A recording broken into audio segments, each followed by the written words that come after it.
TikTok was banned. Looking at TikTok, we may be banning TikTok. But the truth behind its ban might not be what you think. What if I told you it has almost nothing to do with China? What if the real influence came from a very, very different country entirely? This isn't just about spyware, data privacy, or Chinese ownership. No, this story goes a lot deeper. It's a battle over influence, control, and the narratives that shape our world. From claims of national security risks to accusations of brainwashing Americans, TikTok became a scapegoat strung by a coordinated effort of influential lobbying groups, desperate to regain control of the narrative. So, let's take a closer look.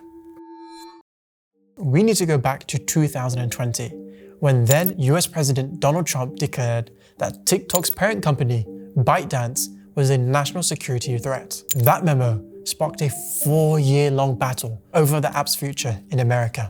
However, after Trump's departure, Biden stepped in and revoked the ban, signaling that TikTok no longer possessed a threat. TikTok was safe, for now. But everything changed in October 2023. This time, it wasn't China at the center of controversy. It was Israel. Suddenly, the world was seeing Israel through a new lens, one that shattered the notion of the most moral army in the world. TikTok became a portal, giving millions of people a first-hand look at what was happening on the ground, with no filters and no media spin. The results are quite telling. On Instagram alone, there were 5.7 million posts tagged with #FreePalestine. Compare that to just 214,000 posts tagged with #StandWithIsrael.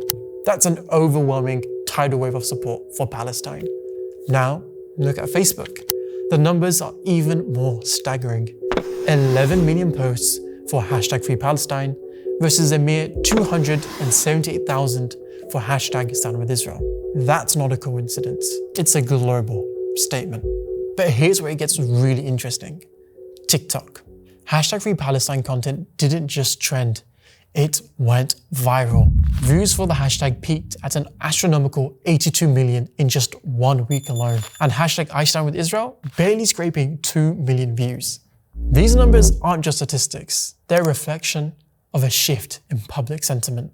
But not everyone was thrilled about TikTok's impact.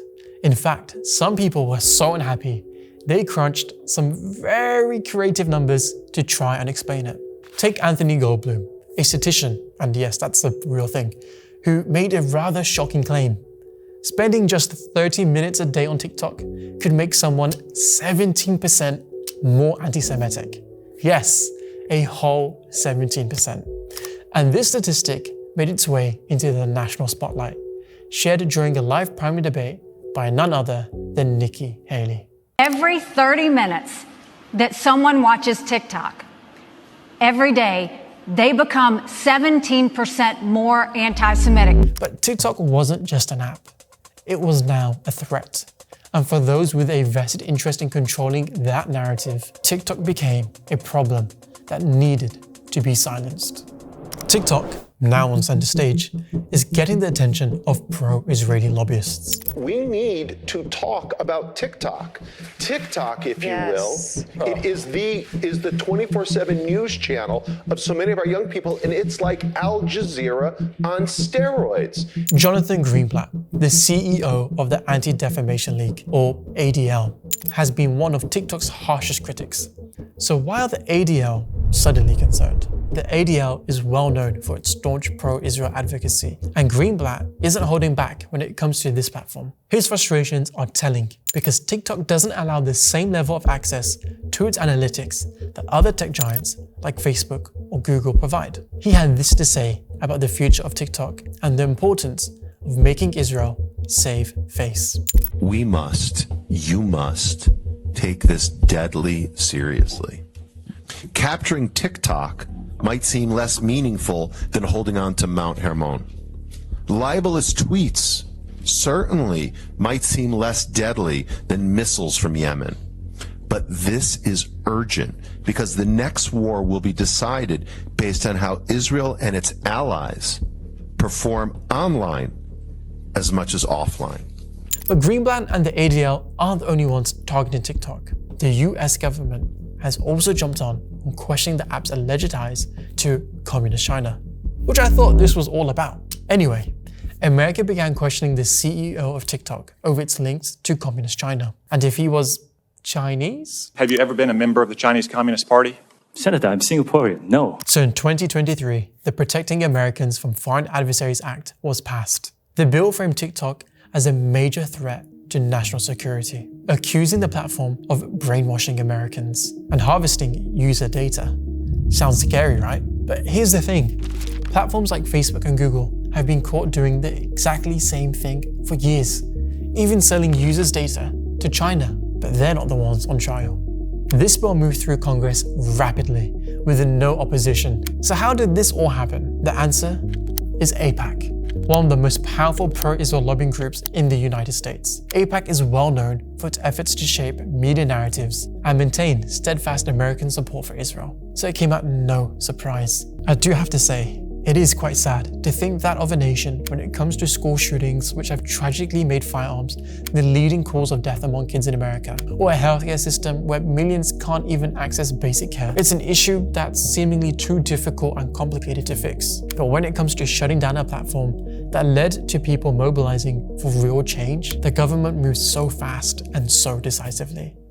And so, TikTok was officially shut down, going dark for millions of users in the US. With TikTok's temporary ban, many users are flocking to Chinese alternatives like RedNote, dubbed the Instagram of China. RedNote, which could be potentially synonymous with history's most infamous piece of communist propaganda, but that's a discussion for another day. So TikTok was done, until on Sunday, TikTok is back. TikTok announced that it would restore services to the US after blocking access the previous evening. In a statement, the platform explained that its services were coming back online following assurances from President Donald Trump. So, young people are no longer following the traditional paths of consuming information. They aren't getting fed pro-Israel propaganda through cable news, Facebook, or the New York Times. When they aren't relying on state-approved sources for their news, it sets the stage for inevitable unrest. This shift in where people consume information isn't just a trend, it's a change with profound implications for our society. So what we can say is that the US is determined to retain complete control over the media landscape. The genocide in Gaza is blatantly interfering in US affairs to suppress opposition to its ongoing genocide. And anytime the government claims it can't act quickly on an issue, it's simply not true. This saga proved that when it comes to their interests, whether it's rushing to pass a bill, funding genocide efforts, or covering for atrocities, they can act with haste. And that's the harsh reality we're dealing with. The TikTok wars may have stopped for now, but it's a glimpse into a larger battle for truth in the digital age.